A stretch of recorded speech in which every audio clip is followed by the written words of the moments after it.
चलो बच्चों, अब नेक्स्ट प्रॉब्लम देखते हैं। कह रहा है ना कि ये जो दो लाइन है, the lines x minus 2/1 y minus 4/1 equal to 4 minus z/k, ये लाइन और ये लाइन एक दूसरे पर परपेंडिकुलर है। अच्छा सर, परपेंडिकुलर है तो हम तो सीखे हैं कि परपेंडिकुलर है तो a डॉट बी 0 होगा। बिल्कुल दम सही बात तुम सोचे सुने हो, तो a डॉट बी 0 ही होगा यहां पर। देखिए लाइन का इक्वेशन क्या होता है, पहले फॉर्मूला लिख लो अच्छे से सब। देखो पहला लाइन का equation x minus x1 by a1 y minus y1 by b1 और z minus z1 by c1। ठीक है बच्चों, ये पहला लाइन का इक्वेशन है। इस लाइन का डायरेक्शन रेशियो कौन हीरो होता है, तो ये नीचे वाला a1 b1 c1। हाँ सर, a1 b1 c1 जो है इस लाइन का हीरो है, डायरेक्शन रेशियो है।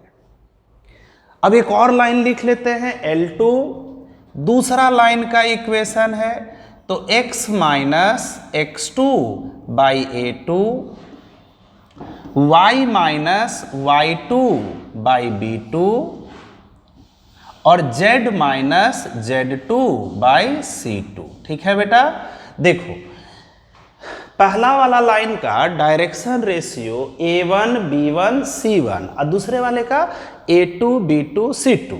अब इनके बीच का एंगल निकालना है, तो डॉट प्रोडक्ट में फॉर्मूला होता है, डॉट प्रोडक्ट में मेरे प्यारे बच्चों cos theta equal to vector A dot vector B by magnitude of A into magnitude of B. ठीक है, ये डॉट प्रोडक्ट का फॉर्मूला होता है। कॉस्ट इस पर भी ऑब्जेक्टिव हम लोग किए हुए हैं, कोई दिक्कत नहीं है, तुम ये फॉर्मूला लिख लो, इसको याद कर लो, क्लास में तो हम लोग का चलेगा ही। तो cos theta equal to A dot B by mod A into mod B, ये होता है। तो कैसे निकालोगे एंगल, तो देखो लाइन L1 का इसमें आई जे के लगा दोगे ना, तो ये A1I हो जाएगा, ये वाला देखो ये वेक्टर बन जाएगा A1I प्लस B1J और प्लस C1K। ठीक है, तो ये A वेक्टर हो गया, उसी तरह ये B वेक्टर हो गया, तो इन दोनों का डॉट प्रोडक्ट। हाँ सर, तो I वाला को I के साथ करना, यानी A1 इंटू A2, ठीक है, प्लस J वाले को J के साथ B1 into B2 plus C1 into C2। Clear है? हाँ सर करण। अब नीचे A का मैग्नीट्यूड, वेक्टर A का मैग्नीट्यूड, तो अमन बाबू A वेक्टर का मैग्नीट्यूड तो रूट अंडर A1 का स्क्वायर प्लस B1 का स्क्वायर प्लस C1 का स्क्वायर। अब B का मैग्नीट्यूड तो रूट अंडर A2 का स्क्वायर प्लस B2 का स्क्वायर अब प्लस C2 का स्क्वायर। ये फॉर्मूला रट जाओ बेटा, दो लाइंस के बीच का एंगल हम लोग ऐसे ही निकालेंगे। ठीक है, अब कह देगा कि अगर परपेंडिकुलर है दोनों लाइन, तो जब L1 और L2 परपेंडिकुलर है सर, L1 और L2 परपेंडिकुलर है तो थीटा तो 90 डिग्री होगा। हाँ बेटा बिल्कुल 90 डिग्री होगा।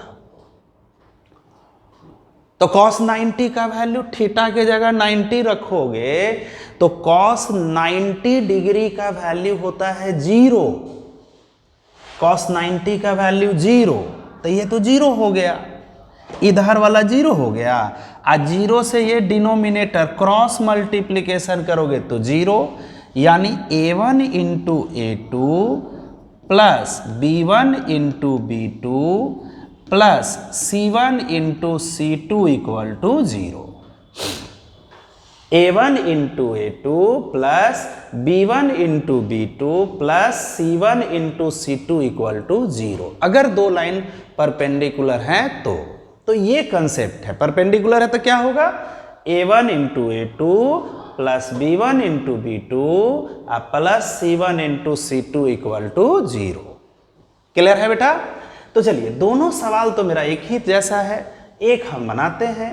तो देखिए पहला वाला लाइन का इक्वेशन है x माइनस 2/1 y माइनस 4/1।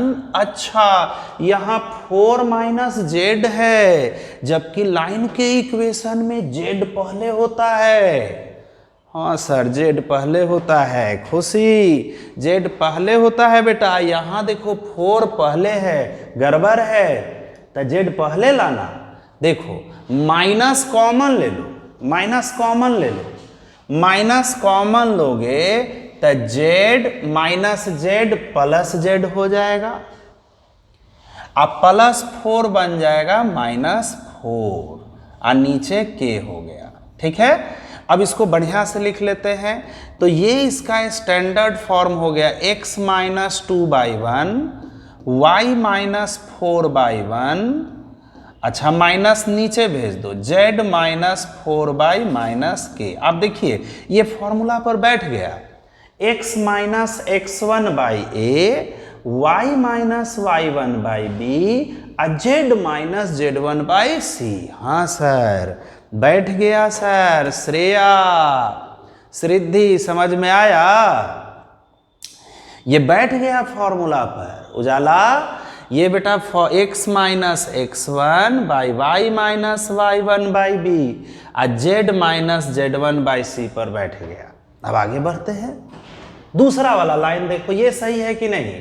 दूसरा वाला लाइन तो x माइनस 1/k एकदम बिल्कुल सही है। x माइनस 1/k दीपशिखा देखो एकदम बिल्कुल सही है। x माइनस x1/a, फिर y आगे होना चाहिए है y माइनस 4/2, फिर z आगे होना चाहिए तो z माइनस k/-2। कोई दिक्कत ना सर? अब कह रहा है कि परपेंडिकुलर है सर। आहा कितना आसान क्वेश्चन। जब परपेंडिकुलर है तो a1 into a2 plus b1 into b2 plus c1 into c2 0 होगा। तो a1 यहाँ 1 है शिवशंकर, a1 1 इंटू k अब प्लस b1 इंटू b2 यानी 1 into 2 plus minus k into -2 equal to 0। ठीक है, अब यहां से k निकाल लेंगे तो k अब +2 अब माइनस माइनस प्लस 2k बराबर 0, 2k या k 3k बराबर +2 इक्वल टू 0। +2 उधर जाएगा तो k का वैल्यू -2 और 3 से डिवाइड कर देंगे। ये हो गया मेरे प्यारे बच्चों k का वैल्यू। समझ में आया? तो ऐसे ही तुम लोग एंगल निकालना, और दूसरा वाला हम बनाएंगे तो शोभा देगा, सेकेंड वाला तुम ही लोग बनाना। क्लियर है? तो चलो मिलते हैं अगले क्लास में।